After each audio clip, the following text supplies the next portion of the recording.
All right, hello everybody. You should know that that's the song that if you type in the Hebrew word kavod into YouTube, that's the first song that comes up, kavod. So we're going to be talking about that word today. So keep it in mind. Keep Aretha in mind.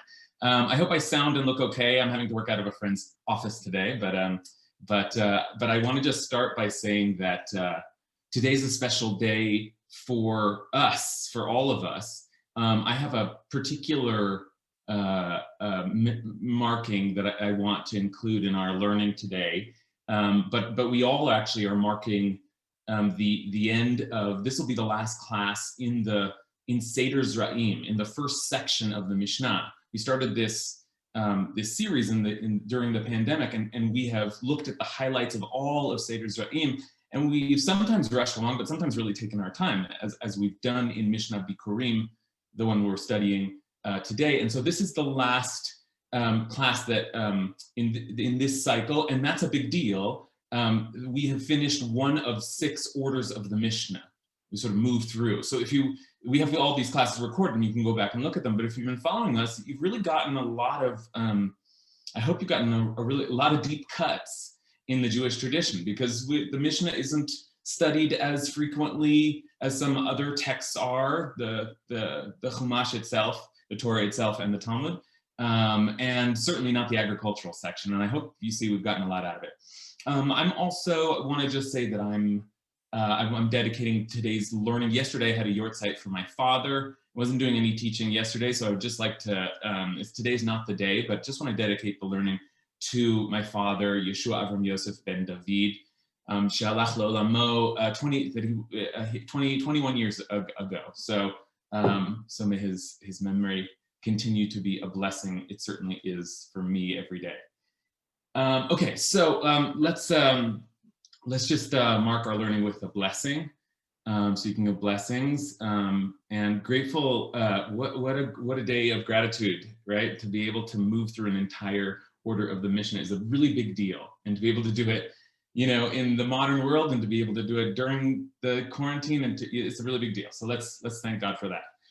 Baruch atah Adonai Eloheinu melech haolam asher kidshanu b'mitzvotav v'tzivanu la'asok b'divrei Torah.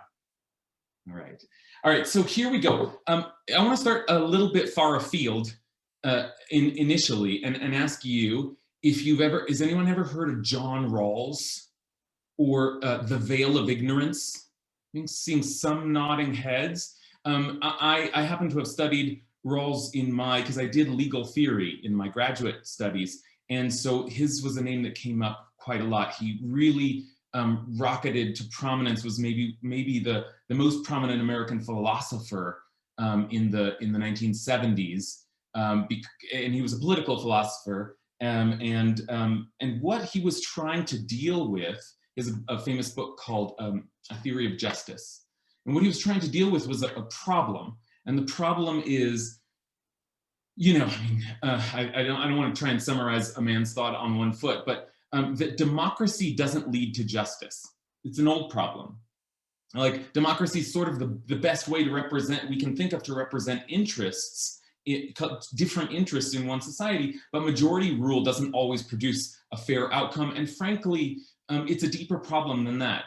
It's that even if forget about democracy, let's say we have a state-run, like a socialist, completely centrally controlled, that also doesn't produce justice, because even if you're in there thinking, I want to create the most just outcome for everyone in the society, you don't actually know what it is, or you have biases that will affect you, or you have your vision of that. And after all, you come to the table with your own particular life and own particular experience. Anyway, the problem of trying to figure out what it means to have a just or fair society is one that has plagued political theory throughout. And Rawls has what he thinks is a solution.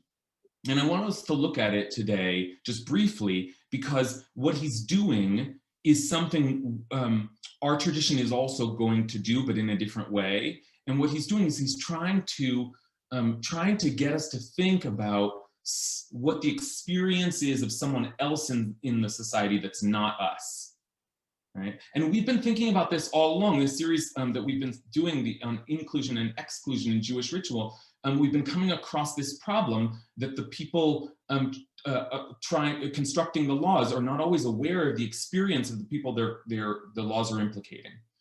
We talked about that a lot last week when we looked at the case or the personhood of the androgynous as a gender identity in rabbinic society. So okay, that's an important shikul. That's an important calculus. And how do you get there? It's not what does it mean to actually enter someone else's experience? You can't. But again, our best attempt to take account of everyone's experience is like democracy, and that's not a mechanism which accounts for everyone's experience. You understand? So it's a dilemma. Okay, so let me just share with you the sources we're going to be working with today, and I just want to read you a quote from John Rawls' A Theory of Justice, and we'll think about it just together a little bit before we dive into our text, into our Mishna for today. So here we go. Okay, so what he actually called it was the original position.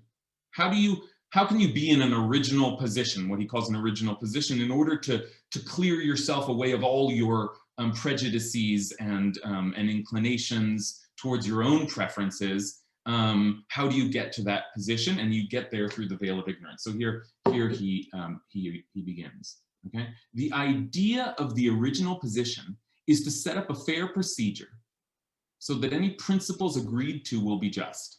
Okay, that's the goal.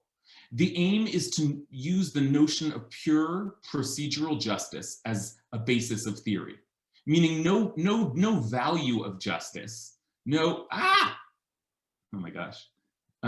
value of justice, just to use the mechanism of the state itself and of the lawmaking itself to produce justice. Okay. Somehow, he says, we must nullify the effects of specific contingencies which put men at odds and tempt them to exploit social and natural circumstances to their own advantage. Okay, that's a lot of big words, but it's an important sentence, because what he's assuming is that people are naturally at odds. Okay, people are naturally at odds, and our interests are not actually going to. We're always going to be in conflict. Okay, how do we resolve that? He says, in order to do this, I assume the parties are situated behind a veil of ignorance. They do not know how the various alternatives will affect their own particular case, and they are obliged to evaluate principles solely on the basis of general considerations. Again, a lot of big words, but let's just a couple more sentences here just to see what he means by being behind the veil of ignorance. So what he means is it's a thought experiment, right? You can't actually do this. But the idea is, can you put yourself in a position where it is assumed that the parties do not know certain kinds of particular facts? First of all, no one knows his place in society, his class, position, or social status. Okay, that's really important, because you don't know whether you're poor or rich, what advantages you have. And then he goes on, nor does he know his fortune in the distribution of natural assets and ability. You don't know how talented you are. You don't know how his intelligence and strength and the like, how smart you're going to be, how well you'll be able to work this system. Nor again does anyone know his conception of the good. Now I'm gonna add this, but this would take us into a whole tangle. But he also assumes that you don't walk into the veil of ignorance with a particular vision of what's good. Like, you can't take with you, well, I don't know whether I'll be poor or rich, but I think that the most important thing is that everybody follows Jewish law. Like, you don't know what you think good is. So that's the thought experiment.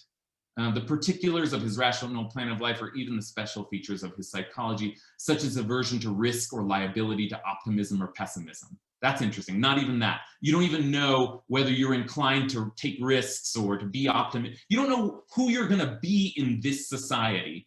And you try to put yourself in the mind of not knowing where you're going to land when you go to make a law or a system, a just system. Now, is that fairly well understood? It's an imagined veil of ignorance. I don't know who I'm going to be. If I didn't know who I was going to be, or even what I was going to feel about it, how would I structure the society just to make sure it's wherever I land, it'll be fine. Okay. Now, why does this? Why does this help? Why does he think? Can anyone begin to? We don't have to totally understand Rawlsian justice, but does anyone want to just give us some, like, what do you feel him trying to do here? What does this help to put you behind the veil of ignorance? Let's just talk it out a little bit before we go to Jewish law. Ken. Everyone perceives him or herself no better, no worse than everyone else in society. So it says, it's literally, as we all start on the Monopoly board in the go position, no one with the equal amount of money or no money, but everyone is the same. And then we work through to what justice looks like with no preconceived notions, no preconceived status symbols, no preconceived expectations. Good, great, thank you, Ken. That's exactly right. There's a way in which this mechanism, this thought mechanism, is intended to force you into a position of evaluating everyone equally. And somehow you can't do that. You won't be trusted to do. But if you can imagine that you might be at let's say at the lowest rung of the society, or at any, you just have to think, what would everyone want?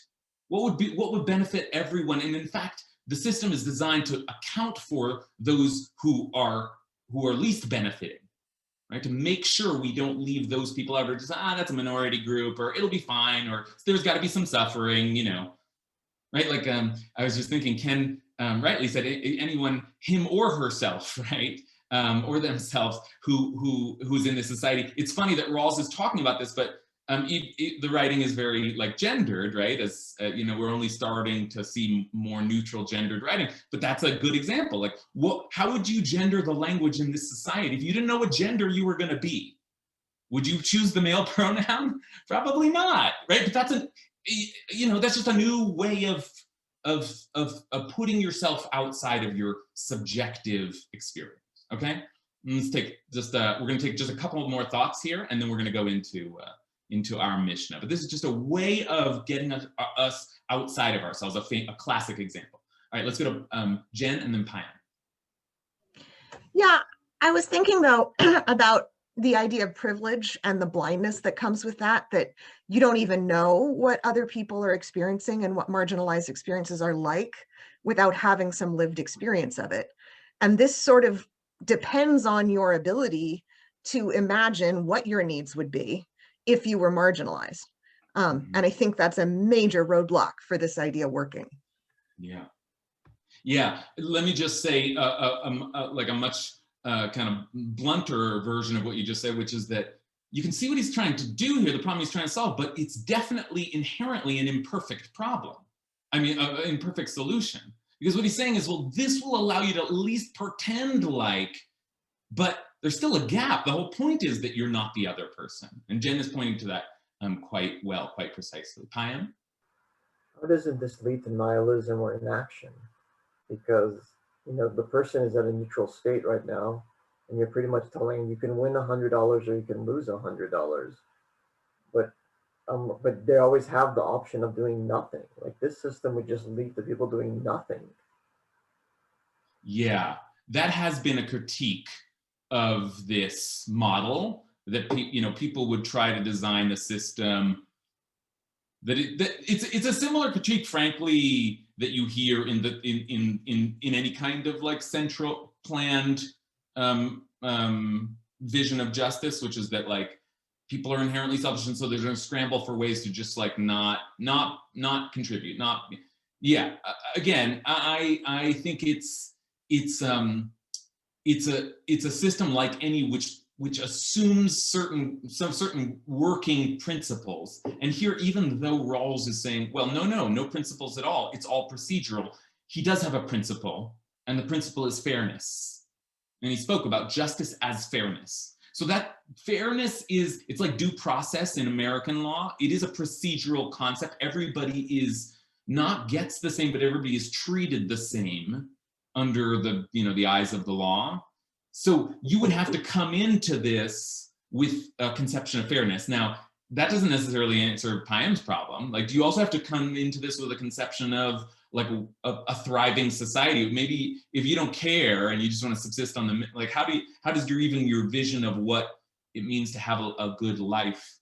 Anyway, we're getting complicated, and Rawls was a towering intellect and had answers. I don't know them all, but I wanted to just take us into this one attempt to deal with some of the problems that we've been dealing with all along, the problems of inclusion and exclusion, and you know, we've been thinking about them through the lens of this, the prism really of this particular mitzvah, the mitzvah of Bikurim, which has two aspects to it. A performative action aspect of taking these first fruits up to the temple in Jerusalem, which initially it seemed like only men were going to do, and then eventually it was expanded. And then also the recitation of a special kind of poetic formula when you're up there, which the Mishna began by telling us not everybody is allowed to do the mitzvah at all, and then not everybody who does it recites the formula. Some people do it, but they don't recite the formula. And it was because they weren't landowners, they were converts to Judaism. They had a different, now the male gender thing was relevant. There was some, because of the language of the verse, but also just we talked a lot about the way that this experience of performing half the mitzvah, like, how does that experience affect the participant? And what does it say about the society? Okay, so we've been sort of moving through that, and then suddenly, in the middle of all of it, comes a new policy. And this policy is going to take us into a larger principle, a larger ethic in Jewish law, and it's a very important principle and ethic in Jewish law, and it's the principle of kavod, or kavod abriot. And kavod, you might translate, as Aretha did, as respect. You might translate it as honor. There are many ways that you might translate it, but the way we're going to translate it today, and the way that fits the phrase kavod abriot, is dignity. What does it mean to preserve dignity, or to think about dignity? This is a word that Rabbi Brous uses quite frequently. So I think it's actually, you know, if you're a part of our community, it's actually a very important word to understand, because I think it's right at the core of some of the ethics that are operative in our community. Okay, but it's also, as I said, just important in Jewish law in general. Okay, so let's take a look at how this principle of kavod, or dignity, appears. It doesn't appear initially. Okay. So we're kind of trucking along, and remember, this is last week we looked at the chapter that discussed the gender identity of the androgynous, but that was tacked on. It wasn't actually originally part of the Mishnah. It was like the rabbis clearly wanted to think through it, so they attached extra information. But this, the end of the third chapter, is really truly the end of the Mishnah. So it really is like the last thing that the rabbis are coming to consider at the end of a long discussion of a series of laws. And they bring this case up. And remember, we've been talking about whether or not you get to do the mitzvah at all, or you have to do the mitzvah at all. Remember, we discussed the difference between rights and obligations in this system. And then if you do, whether you recite the formula. Okay, but here's a new twist. Okay, originally, all who knew how to recite would recite. If you came up and you could read Hebrew, basically, then you would recite. While those who did not know how to recite, others would read it for them.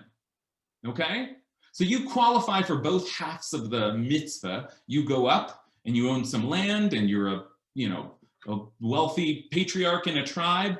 And so there's no question that you get to, but you don't know Hebrew, and you don't know the formula, and you've never read the Torah. And let's always remember that the rabbis were not like, our ancestors were not living in some time when everybody knew, how to practice Judaism and everything was perfect and we've lost all that information. No, there were always Jewish nerds and people who had access to knowledge, and there were always people who had to work, and people who were excluded, and people for all kinds of reasons who did not have access to Jewish knowledge. But when they were so that's the situation. Originally, if you knew how to recite it, you would, and if not, someone would read it for you. Great, that's nice. The priest, of course, would, be well trained. The priest would read it for you. But when they refrained from bringing, they decreed. And who is the they here? Those who don't know how to recite. When those who didn't know how to recite refrained from bringing, they decreed that they should read the words for both those who could and those who could not. New law will now read for everyone. Will recite for everyone. No one will recite their own version of Parshat Bikurim. It seems like, okay, little thing happened here. Very big thing happened here. Okay, and what's just been suggested should remind you of some of the rituals that we have in our own community. Rituals like people reading, you go up to the Torah and make the blessing of the Torah, but someone else reads it for you. Or the very way that we pray, where someone's reciting the prayers for you. Because maybe you don't know all the prayers. A lot of the rituals they have are based around this principle. And what is the principle? Like, what's going on here? We haven't yet entered the word kavod or dignity. We'll get there. But what is happening? Why are we reading for both people who know how and don't know how? Because we saw that the people who didn't know how weren't showing up anymore. Okay, David Yaroslavsky. Yeah, sorry, I just have a question on the text because I'm having a tough time understanding this. Is probably just me, but so probably not. Sorry. So when in the second sentence, when they refrain from bringing in when the people who didn't know how to recite refrain from bringing, they decreed the they in that is somebody different that they should read. But if they couldn't read, then who are the two other things? Yeah, great question. And rabbinic literature is like very slippery with pronouns in general. It's like never clear who's speaking. Biblical too, actually. But okay, I think, and I'm just going to do this so that we have a little bit of. This is not the only thing we'll study today. So I'm not just going to like sit and marinate on all the twists and turns here. But I think that it is originally the people who knew how to recite would recite, and then those who did not know how to recite, others like the priests would read it for them. But when the people who did not know how to recite, I think is the easiest read, refrained from bringing, then the rabbis, decreed that everybody, or that the priests, or that whoever's doing the reading for them, should read the words for both those who could and those who could not. Okay. So yes, thank you for stopping us there, because that's a lot of theys in one sentence, but I think that's the way that it works. Does that make sense? And do you have any follow-up? Thank you. Yeah, no, that makes sense. I appreciate it. Okay. Yonatan.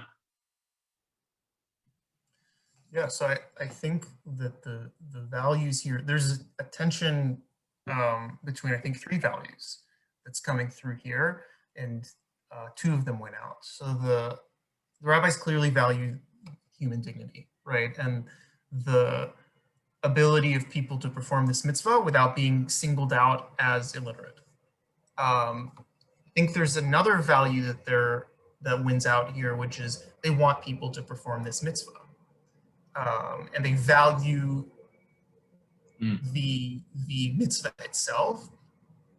And what this really overcomes, the value that's lost in the shuffle, is kind of the rote performance of the ritual, right? So it's kind of ironic because you have this statement that is intensely personal, right?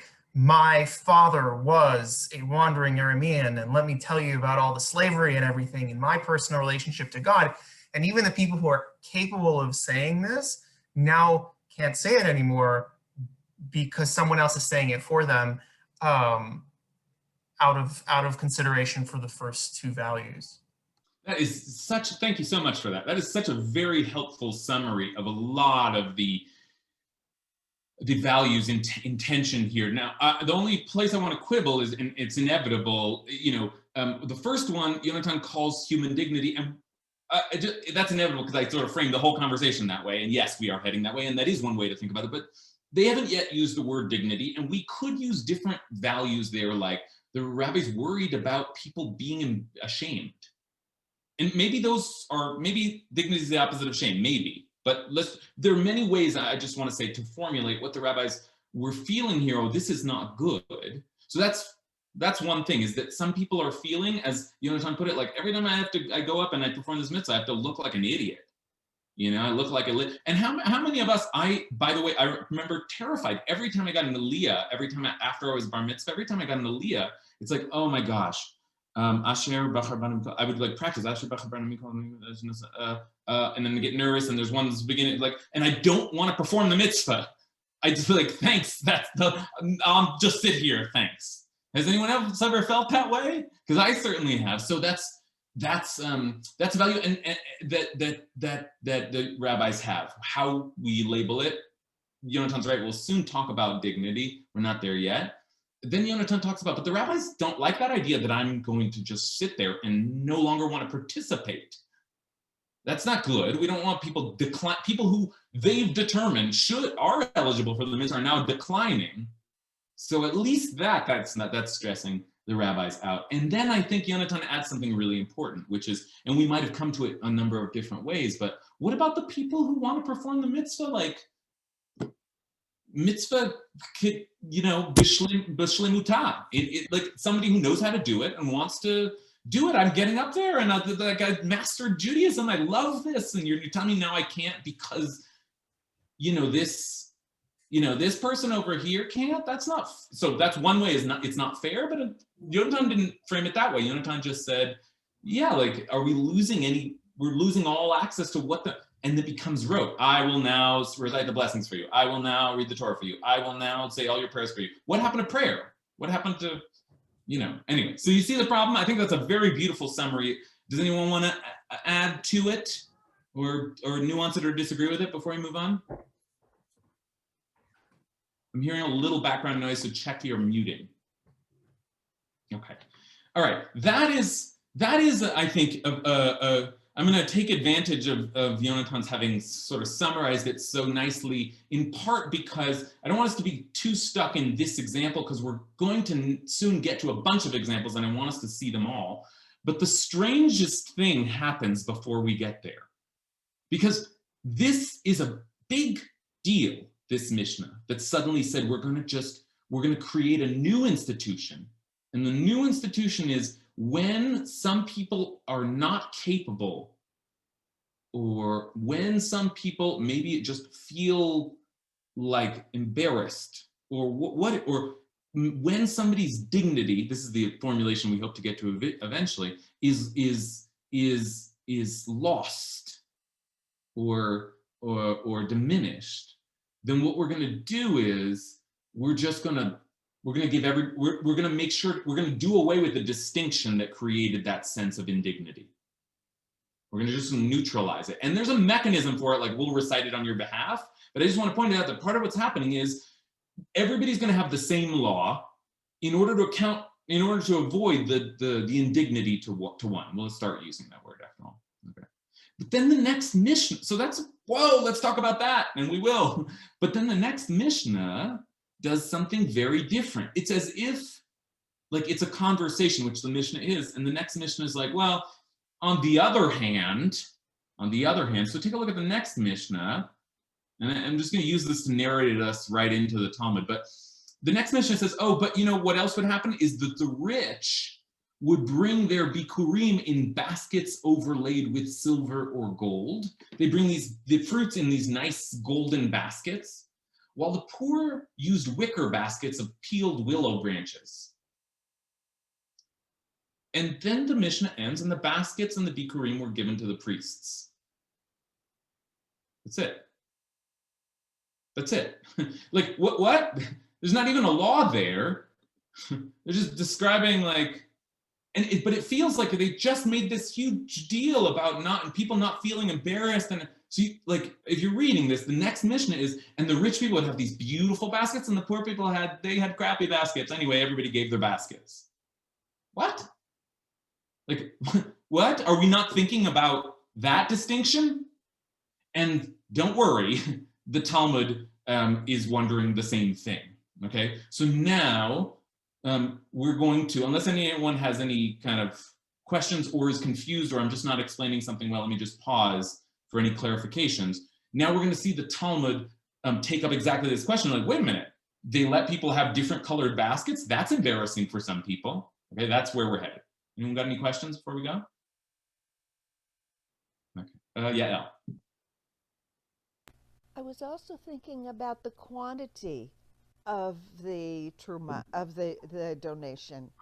Poor people would have very little to bring, whereas the rich people would not only have these beautiful gold and silver baskets, but they would have a abundance, and poor people would have very little. That's also true. You're absolutely right. You're absolutely right.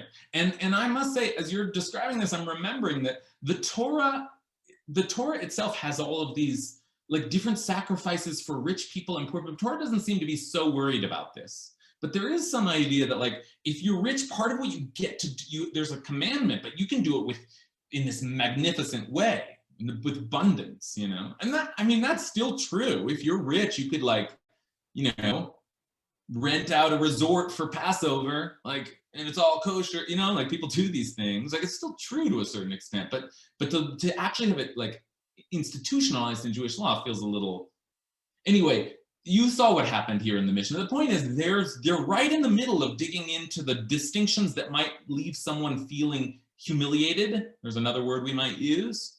And then all of a sudden, they mention another distinction. It's as if they forgot to address that one. So the Talmud comes in and does exactly that. And here's where we get one of the classic and important examples for what becomes a principle in rabbinic law, which is kavod, or kavod abriot. Kavod. So let's just take a look at how it's used first, and then we'll do a little defining. Okay. So here we go. The Talmud jumps in and says, remember, the rich would bring theirs with gold, and the poor use wicker baskets. Tanu Rabbanim, the sages taught, well, Barishona, originally, when the meal after the burial would be brought to the house of the mourner, the wealthy would bring the meal in baskets of silver and gold. Oh, here's another example. Oh, I remember after mourning, we used to have this basket issue also. People would be delivering food, but in rich families, all the food would come in these like very ornate baskets. But in poor families, they would bring it in baskets of peeled willow branches. So this is a little bit of a funny way of saying, yeah, just like the problem in the Mishnah, but here's a different version. So we don't actually have to attack the Mishnah here. So the sages instituted that everyone should bring the meal in baskets of peeled willow branches. And here's the phrase. Oh, I'm sorry, I skipped a line. The poor would bring it in baskets of peeled willow branches, and the poor were embarrassed. V'hayu aniyim mitbaishim. Hitkinu, the sages instituted that everyone should bring the meal in baskets of peeled willow branches for the dignity of the poor. Mipnei kvodan shel aniyim. Okay? So that's the similar kind of formulation there, and similar legislative model to the one we saw not in this. This is clearly a comment on this Mishnah, but we saw it in this one, which is that no more golden baskets. Okay? When we do ritual, and in fact, when we do mourning ritual as well, not just in the temple, but no more golden baskets. Everybody use a plain wicker basket so that, and it says very specifically, so the poor do not get embarrassed, but then it uses this phrase for the honor of the poor, or for the respect of the poor, or for the dignity of the poor. Okay?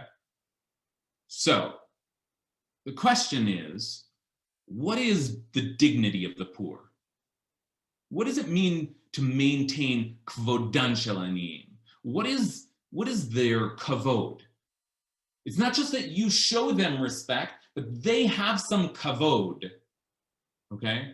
And I hate to keep rambling here, but I guess it's worth mentioning two extra things before I open it up again, because we're really at the heart of it now. What does it mean to preserve someone's dignity?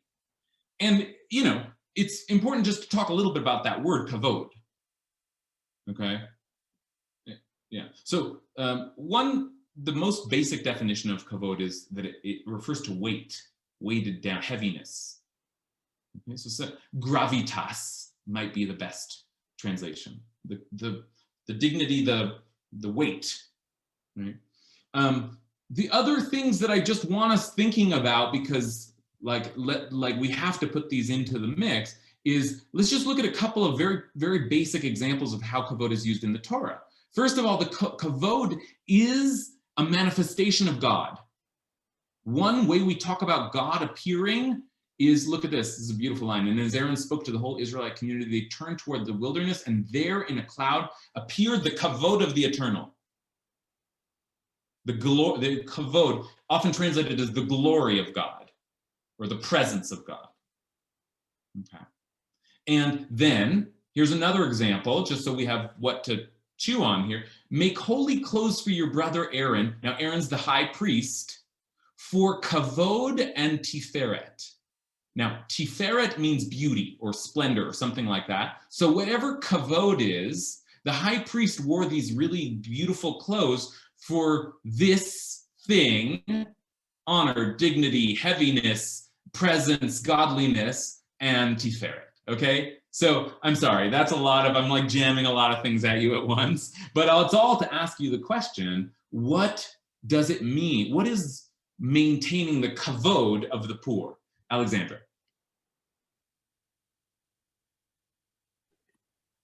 There was a man who was experiencing homelessness in my neighborhood who taught me a lot about this. And basically, like, he turned, like, when I would try to give him things, he would refuse them or else not be there. But he was always there, except when I would go specifically to give him something. It's very strange. But what he did thank me for was for saying hi. Specifically, he said, "Thank you for saying hi."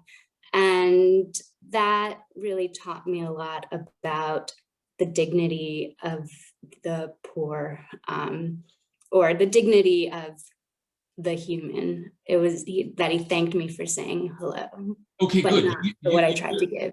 You came to a word there at the end that I think is really that really like illustrates the or gives full expression to the tone of the example, which is humanity. Like, one way of talking about someone's kavod is that they are able to be in the fullness of their humanity. They do not feel their basic humanity diminished. Now, let's think about how that might work. Like, someone who goes up and doesn't know how to read the blessing, like, what is their experience of feeling diminished? Right? Or some of the other categories. What is about someone who goes up and their gender identity doesn't, or their landowning status, or their Jewish ancestry? What is it like for them to stand up and oh, I'm here, but I'm not going to be reciting the blessing. No, you know, like, what is that like? What does that do to their sense of humanity, of their own humanity, and the ability to express their humanity in the social sphere? Okay, so these are important questions. Okay, I'm going to turn to people who have spoken happily to people who have contributed before, but if you haven't, you feel free to jump to the front of the line. Let's see, Yonatan. So kavod has another meaning besides honor or dignity, which is self. There are really two Hebrew words for a sense of self. There's etzem and kavod, right? And etzem is like an objective self, like an inanimate object has an etzem, but kavod exists in perception. It's a subjective sort of sense of self. How do I perceive myself? How do other people perceive me? And I think, like, to use that word in this context is to say there's nothing objectively wrong or lesser about people bringing their offerings in wicker baskets, right? You're fulfilling the mitzvah just the same. But there's a feeling that comes with it, right? There's a way that the person perceives themselves and maybe that others perceive them that is diminished if they perform the mitzvah in a way that is less opulent. Yeah. You know what I keep thinking about is, in your description, is the word being. Their being. Like we sometimes say presence, but also like the way God's somehow God's being, like felt existence. How do we experience someone else's being? And how does someone experience their own being in a public space? I mean, I know that we are in very kind of like abstract territory, but after all, isn't that what we're thinking about, is what it means to exist in the public space, to be? Matt Silverstein? Yeah, I think the two most profound Jewish ethical statements that motivate me are the be good to, do unto others as you would have them do unto you, and Buber's treat people as ends, not means. And it seems to me that that's the consistent theme here. It's trying, and it is, and I see why you started with Rawls, because it's trying to say, let's get down to what is human, what is the basic, common, everyone thing, and we can build from there. And I think that's what you were doing with Rawls, is saying, let's just get down to what we truly are, what we cannot deny, and then build from there our ethical understanding. And I love that, Matt. That's so beautifully put and so dynamically put. Right, you're right. There are many ways that we might do what the rabbis are trying to do here. Rawls tries one way. Buber, you're right, tries a different way, which is to say, if I can see the other completely as a thou, not qualified by the experiences of who I am and who they are and how they might be useful to me, that will bring me to a state of wanting the best for them. Or also in the realm of Jewish existential philosophy, Levinas says that I'm sort of, when I see someone else, I feel this sense of obligation to them, infinite obligation.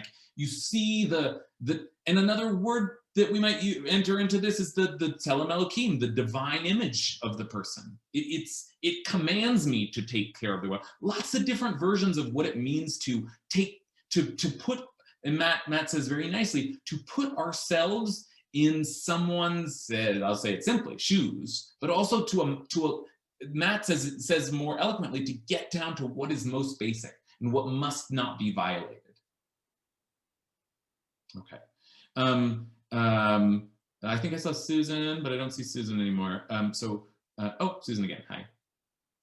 Yeah, I guess I was getting back to the idea that the examples that you brought up, like saying, let's say you're called, you make Aliyah and you don't want to read, you don't want to, whatever it is that you're called to do, and you're not feeling qualified or capable at that moment, or you're not being recognized.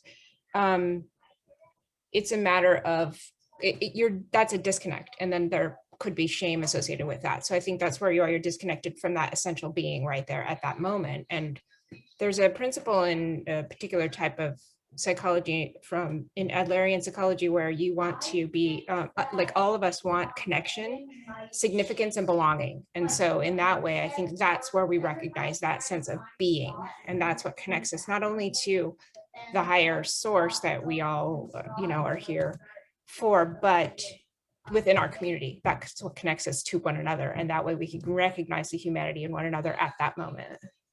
Okay. This is what Susan's doing is so profound, and I think cuts right to the quick of what the religious conversation or the religious perspective has to add to this conversation of a search for a certain kind of fairness or justice, which is that there is a real trying to, like, an attempt to step outside and consider the subjective experience of the other, or maybe to eliminate all subjective experiences. But what Susan is saying is that when we start using words like dignity and like being, like selfhood, like humanity, like the experience of connecting to someone else, and this is, Matt's work also in inserting the Buberian into this, the experience of being connected to people in that way and experience oneself as connected in that way. That's the experience, that's the transcendent experience. That's connecting to the divine force. That's it. That's what we're looking for. And I want to feel that way, and you want to feel that way, right? Presumes the religious model. So when I treat you with kavod, I experience your kavod radiating from you. And there's something about, and I see it as something that we both have, right? What's the namaste kind of thing? Like we recognize each other, right? So there's something really powerful happening there on a divine level, right? That's like the quality of the divine in that. Okay, these are very big things we're saying. Let's see. I want to keep taking hands. Let me just give you a couple of more examples of how this principle, because now the rabbis just give like a bunch of examples, and I want to give you at least just a couple of them, just so you have more of a sense of how this plays out. Because the next one they give feels very trivial, and then the one after that feels like dire to the point of sort of disrupting the conversation. So see what I mean by this. So the rabbis say, okay, so no baskets, right? Just don't we worried about the rich bringing the meal in their fancy baskets. So similarly, when they would serve the wine in the house of the mourner, the wealthy would do so in cups made from pure white glass, and the poor would serve this wine in cups of colored glass. And the poor were embarrassed. Oh, look, it's our red plastic cups. This is not a real, we're not doing really honor to the mourning here. So the sages instituted that all should serve drinks in colored glass for the dignity of the poor.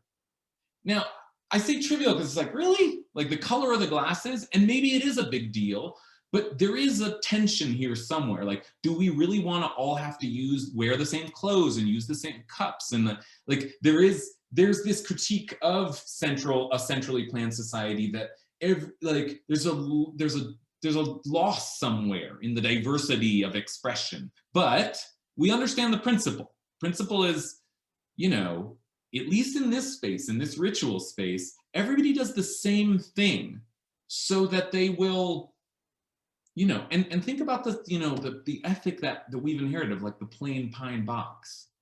What's in that? Okay.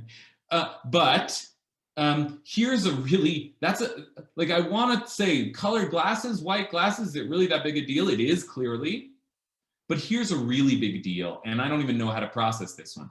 At first, they would uncover the faces of the wealthy who passed away and cover the faces of the poor because their faces were blackened by famine. Right? When someone poor died, more likely they just looked awful because they had been devastated. And so they would cover their faces up, but you knew that this person had just lived a miserable life and died of a terrible death. And the poor were embarrassed. Is embarrassed the right word here? I mean, this is like a really severe, and the sages instituted that everyone's face should be covered for the dignity of the poor. Okay? So I just wanted to, there are a couple more kind of instances of what it means to, I want us to think about what that last one is. There are people in my society who, when they die, they usually die a harrowing death because they don't have enough money. They don't have enough food. So it's a tremendous affront to their dignity for me to display my health in death. What's going on there? How do we account for this? Okay. Let me turn to hands that are up. Agnes. This is like a question that's something that still is like rubbing me somehow in this, that in all these examples, there's this stage in which someone is embarrassed. And that feels like different from other uses of kavod or kived, your father and your mother, like honor your father, your mother, honor the Sabbath. These are things where you're like lifting up something that you want to hold in a place of specialness, but it's not like the Sabbath is embarrassed and then as a result we honor the Sabbath, or our parents are ashamed because of parenthood that we then lift them. There's something about a mistake that was made and a state of like an ugly, embarrassed state that's a part of the story that's being told in these examples of honor or dignity that I'm just like, something feels unresolved there to me, or it's like a little bit, are we thinking of honor as something like lifting something up above other things, or are we thinking of honor as lifting something, restoring a balance that's been upset and bringing something to the same level as, it's like the equity equality thing too, but like, I just admit that embarrassment is the word that keeps coming up to me in these stories as like a fly in the ointment of these ideas about humanity and honor.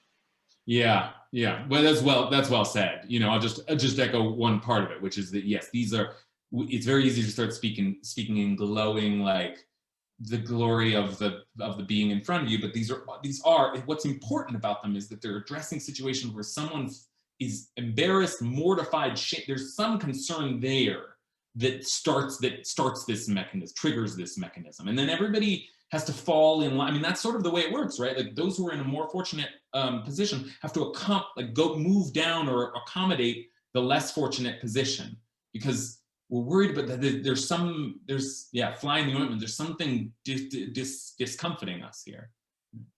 Lisanne. So I think I'm kind of similar to what Agnes was saying, just in like, how do we, it seems like we're usually going to the lowest common denominator. How do we account for the kavod of everyone and not just, kind of that lowest level, like if we're, because like I know, I don't remember her name, but the lady who was talking about the guy who was going through homelessness at the time, and he didn't want, it seemed like he didn't want gifts and things, and he just wanted to be acknowledged as a normal person. And so it seems like some of this, like going out of our way to bring things down to the lowest common denominator isn't necessarily restoring dignity. Yeah. And like, how do we ensure the dignity of everybody, and not just always being necessarily the lowest common denominator, but maybe something Raising people up. Yeah, similar to what Agnes was saying. Yeah, I think it's a very cutting and important question, and I'll ask it in a way that is formed as a critique of what we just read, which is, what do you mean you cover everybody's faces up so you don't see that some people died of famine? Like, what is that the problem?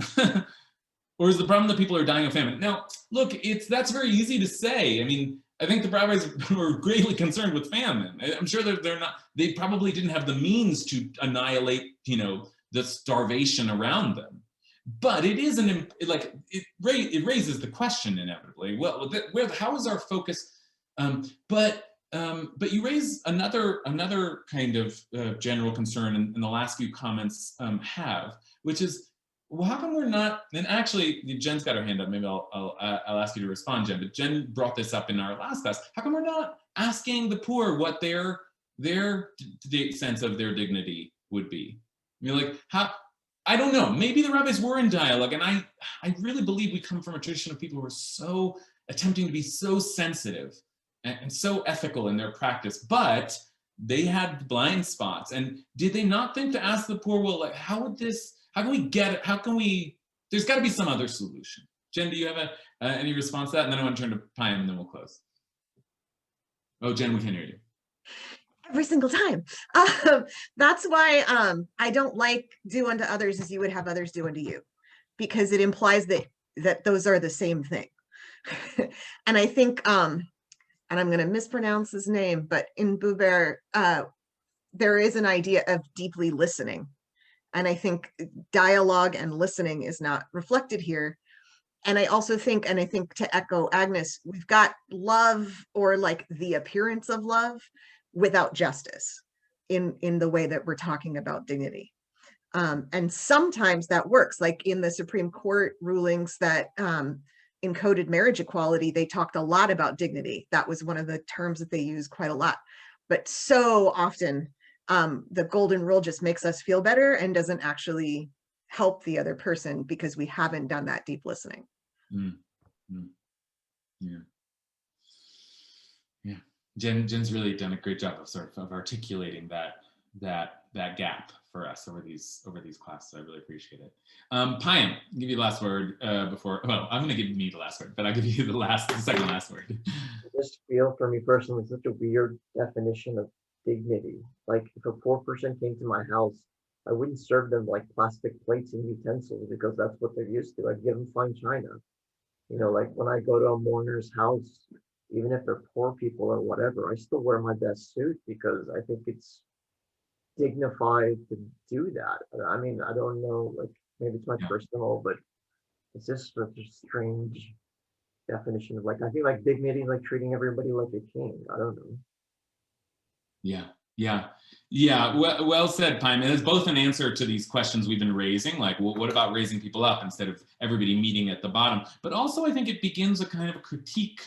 There are many critiques we could offer of this particular mechanism, which the rabbis seem, and they give more and more examples of somebody's embarrassed, so we all just sort of don't do, so that the person who can't do doesn't feel that sense of shame or indignity.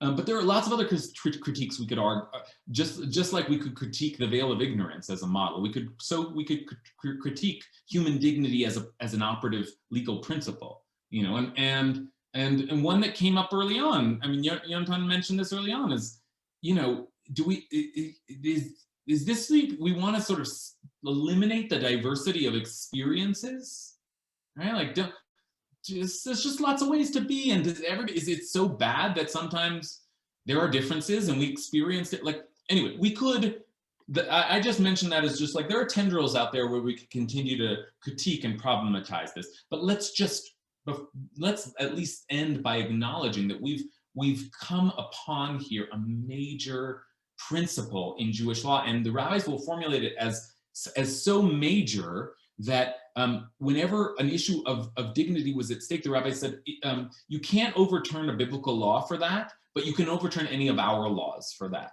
any rabbinic legislation. If human dignity is imperiled, forget that we said it, basically. That's a big thing for the rabbis, you know, who hold legislative power, to say, and it's a big thing that they are offering us. And, you know, how does it work? How does it work? Like, how does it work to step behind the veil of ignorance? How does it work to appreciate someone's dignity? I just want to end as we're heading into like Passover season. And this whole mechanism is a Passover mechanism. This is a way of, and again, this is very Rabbi Brau's Torah. Actually, Emma, will you post the sermon that Rabbi Braus recently gave, which I think picks up on a lot of these themes. And that is that we learned something in the experience of indignity, and now we are more sensitive to the indignities that others are suffering. That might be one of the core Jewish ethical paradigms, you know, period. And I'm just gonna give you an obvious example. As I start to prepare for Passover, I think about the fact that we begin the Seder, we begin telling the story by lifting up the matzot and saying, Ha lachma anya, this is the bread of poverty that our ancestors ate in the land of Egypt. We once went through poverty, so now anyone who is famished should come and eat. Anyone who is in need should come and partake of the Pesach sacrifice. Next year, we will be free. The idea that we can tap into a sense of our historical indignities and use that to be sensitive to the dignity of all of those around us. That's that now you see a whole ethic beginning to formulate. We're out of time. I do just want to end by saying that that my father had a very different Judaism than mine in some ways, even though he is the source of my Judaism. And I am Jewish and I love this because of my father. And yet, as the more I look back and the more I age myself, I think that my father had a very different Judaism. Like, my father didn't mention God a lot, I realize. You know, and that became one of my great obsessions. My father wasn't deep into the learning tradition of Judaism, which, you know, which is my life's work. But one thing that I can say for my father is that he was so good at showing kavod, of honoring people. He had a lot of kavod himself, and I think that there's some relationship there. Like, those who are able to show kavod carry with them some of that kavod, and he made people feel special, and that's an incredible gift. So it may be not just an incredible gift, but it may be something, some intuition, some perception that we need in order to create a livable, a just, a fair world. So, remembering Yeshua Avram Yosef ben David, my father, for all that he's given me, his kavod, his presence is still with me. Thanks, everybody, and congratulations to you. And I put one extra thing on the screen here that I want to show you before we close, which is that we just finished a Masechet, and there's a very, very long, we're not going to read the whole thing, but there's a very, very long Kaddish that you say when you're making a siyum, a celebration of the end of a great chunk of learning. And let's just read the first paragraph here. Hadran alach seder zra'im. We will return to you the order of zra'im, of seeds, of agricultural law. V'hadrach alan, and you will return to us. Datan alach seder zra'im. Our mind is still on you. Seder zra'im v'datach alan, and your mind is on us. The mind of our learning, whatever that means. Lo nishtani minach seder zra'im v'lo titnashe minan.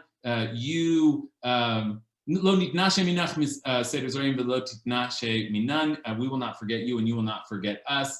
Lo ba'alma hadain v'lo ba'alma da'asi. Not in this world, and not in the world to come. So congratulations, everybody. We did it. And that means next week we're going to start on the new, the second order of the Mishnah, which is things are going to get good because it's Seder Moed, the Seder of the holidays. And of course, we're going to jump right to Passover so we can start that preparatory process. Okay. Love you all. Good to see you. See you next week.